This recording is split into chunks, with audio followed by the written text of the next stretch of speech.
ধৈর্য এমন একটা গাছ যার সারা গায়ে কাটা কিন্তু ফল অত্যন্ত মজাদার। আল হাদিস।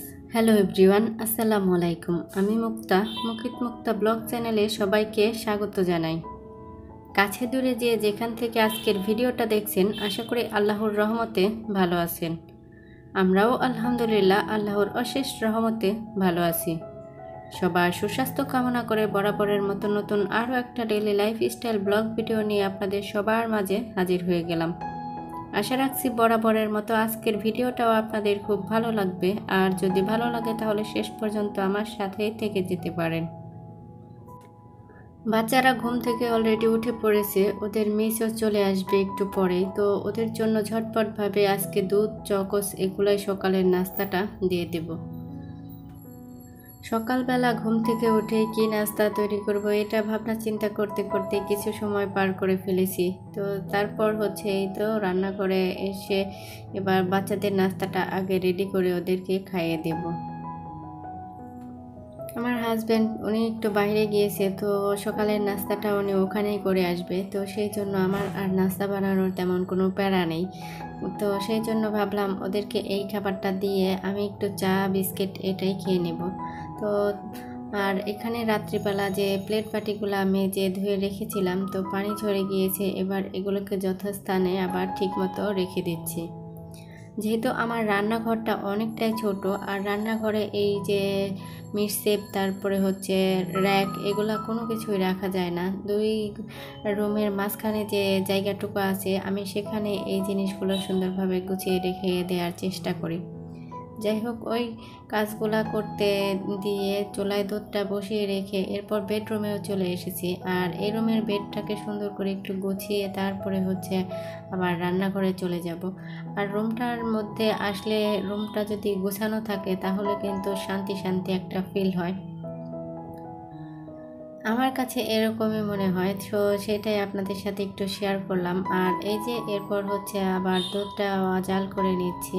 দুধটাকে ভালো করে জাল করে এরপর আমি বাচ্চাকে দিয়ে দিব। আর এখানে রাত্রিবেলায় আমার হাজব্যান্ড আর আমি একটু কেনাকাটা করার জন্য বাইরে গিয়েছিলাম, তো ওদের পছন্দ অনুসারে এখানে কিছু চকোস নিয়ে আসা হয়েছে, তো সেইটাই এখন ঢেলে নিচ্ছি। সংসারের জন্য আরও অনেক কিছু প্রয়োজনীয় জিনিসপত্র কেনাকাটা হয়েছে। যাই হোক, ওগুলো এখন আর বের করে নেব না, কারণ সকাল সকাল ওদেরকে নাস্তা দিয়ে পড়তে বসিয়ে এরপর দুপুরে রান্না বাড়ারও একটা চাপ আছে। যেহেতু আবার বাচ্চারা স্কুলেও চলে যাবে, ওদের স্কুল টিফিন এই সব ঝামেলা সব কমপ্লিট করে বিকালবেলা অবসর টাইমে ওই কাজকর্মগুলো করে নেব।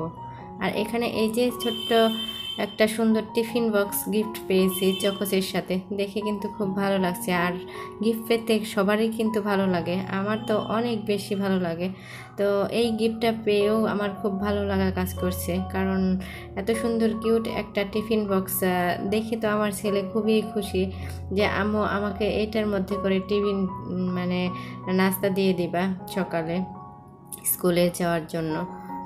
যাই হোক, এই যে এখানে আমি বয়মের মধ্যে চকোসগুলা ঢেলে নিয়েছি। কিছুটা চকোস অলরেডি ওই বক্সের মধ্যে আছে, তো বাকি চকোসগুলা ওদেরকে আমি খেতে দেব। তো বড় ছেলেকে বলেছিলাম তুমি কি এখন নাস্তাটা করবা, তো বলছে না এখন ও করবে না, পরে করে নেবে। তো সেই জন্য ছোট ছেলেকে শুধু চকোসটা খেতে দিয়ে দিচ্ছি। আমার বাসায় এখনও অনেক কিছু জিনিসপত্র নেই, সেই জন্য অত সুন্দরভাবে ভালো করে আপনাদের সাথে ভিডিওগুলো শেয়ারও করতে পারছি না। কি বলবো, আমার বাসাতে যখন এসেছি তখন কিন্তু এইটুকু ছিল না। আর যে বাসাগুলোতে আমি থাকতাম, তো ওগুলা ওই সব বাসা ওই ফার্নিচারগুলা দেয়াই থাকতো। আর এখন যেহেতু বাহিরে বাসা নেওয়া হয়েছে, সেই জন্য নিজেদের আবার কিনা নেওয়া ফার্নিচারগুলা। তো এর পরবর্তীতে আবার যখন বাসায় যাব, যে বাসাগুলায় থাকে আমার হাজব্যান্ডের চাকরির সুবাদে ওই বাসাগুলাতে, তো তখন আবার হয়তো বা ফার্নিচারগুলা দেয়া থাকবে। তো আমরা এরকমই একবার এখানে অন্যবার আরেক জায়গায় এভাবেই থাকা হয়। তো সেই জন্য অত বেশি ফার্নিচার নিয়ে যেহেতু ঘোরাফেরা করা কষ্টকর, সেই জন্য অল্প কিছু ফার্নিচার নিয়েই আছি এই ছোট্ট বাসাতে। আমার এই বাসাতে ছোট্ট ছোট্ট 2টা বেডরুম আর অল্প একটু জায়গা আছে, মানে ডাইনিং এরিয়া কিংবা ড্রয়িং রুম হিসেবে ব্যবহার করা যাবে। যেহেতু আমার বাসায় ডাইনিং টেবিলটা এখনও সেট করতে পারিনি, আমার বাসাতে বড় একটা বক্স থাকার কারণে ডাইনিং এরিয়াটা পুরা মানে একদম ওই বক্সেই ভরে আছে। ডাইনিং টেবিলটা যে সেট করব ওই রকম কোনো জায়গায় আর বা স্পেস নেই, সেই জন্য ওই অংশগুলা ওভাবে রেখে আমরা কিন্তু ফ্লোরে তারপরে হচ্ছে খাটে বসেই খাবারটা খাই। তো এগুলো বলতে কিন্তু আমার কোনো রকম কোনো কষ্ট হচ্ছে না, কারণ যখন যেই রকম ঠিক তখন সেভাবেই কিন্তু থাকতে হয়। আমরা সংসার জীবনে যখন এসেছি তখন কিন্তু একদম হাঁড়ি পাতিল এই কয়েকটা জিনিস নিয়েই আসা হয়েছে। তো আস্তে আস্তে যেহেতু সংসারে অনেক কিছু করা হচ্ছে, আর বাচ্চাদের যেহেতু এখানে ভালো একটা স্কুলে ভর্তি করা হয়েছে, এখান থেকে আর যাওয়াই হবে না। তো সেই জন্য প্ল্যান আছে যে আস্তে আস্তে করে হলেও জিনিসগুলো একটা একটা করে আবার নতুন করে সংসারের তৈরি করে নেব। বাচ্চাদের নাস্তা, এমনকি আমিও চা নাস্তাটা করে নিয়েছি। আর এরপর হচ্ছে রান্নাঘরটা খুব সুন্দর করে ক্লিন করে আবার দুপুরের রান্না বাড়াটাও করে নেব। যেহেতু ছোট্ট রান্নাঘর, সেই জন্য কিন্তু এলোমেলো করে একটু রাখা যায় না কোনো জিনিস। সিঙ্কের উপর যদি হাঁড়ি পাতিলগুলো জমা থাকে তাহলে যে পরবর্তীতে আবার কোনো কাজ করব সেটা কিন্তু রাখার কোনো জায়গায় থাকে না। তো সেই জন্য সবসময় চেষ্টা করি যখনকার যেই কাজটা সম্পূর্ণ কমপ্লিট করে রাখার জন্য।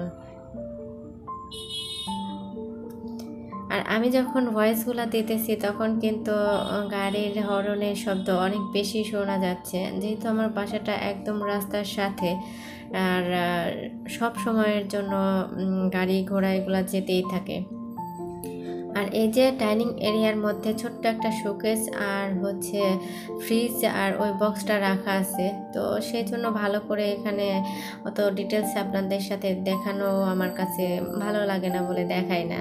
যাই হোক, এই যে দুপুরের রান্নার জন্য এখানে মাছ মাংসগুলো বের করে নিয়েছি, এগুলোকে ভিজিয়ে রেখে সংসারের জন্য আরও কিছু প্রয়োজনীয় যে জিনিসগুলো কিনেছি সেগুলোই আপনাদের সাথে একটু শেয়ার করে নিচ্ছি। বাচ্চাকে যখন কোচিংয়ে নিয়ে যায় তখন ভ্যানের উপর যে মামাগুলা জিনিসগুলা নিয়ে বসে থাকে, সেখান থেকে কিছু জিনিসপত্র আজকে কিনে এনে আসা হয়েছে, তো সেগুলাই আপনাদের সাথে একটু শেয়ার করছি। এখানে কেক ডেকোরেশনের জন্য কয়েকটা জিনিস আমি কিনে নিয়েছি। আসলে কেক তৈরি করাটা আমার অনেক ভালো লাগে, আর কেক খেতে আমার বাচ্চারা তো অনেক পছন্দ করে। ওদের পছন্দ অনুযায়ী আমি এই জিনিসগুলাও কিনে এনেছি, যে ওরা ডেকোরেশন করে কেকগুলা খেতে যেহেতু অনেকটা পছন্দ করে, তো সেগুলাই তৈরি করে দেব। আর এখানে একটা মশলার জার কিংবা বক্স বলতে পারিস, তো সেইটাও নিয়ে এসেছি। আর এই যে এই ধরনের এই বক্সটা তো কেমন লাগলো আপনাদের কমেন্ট করে কিন্তু জানাতে পারেন।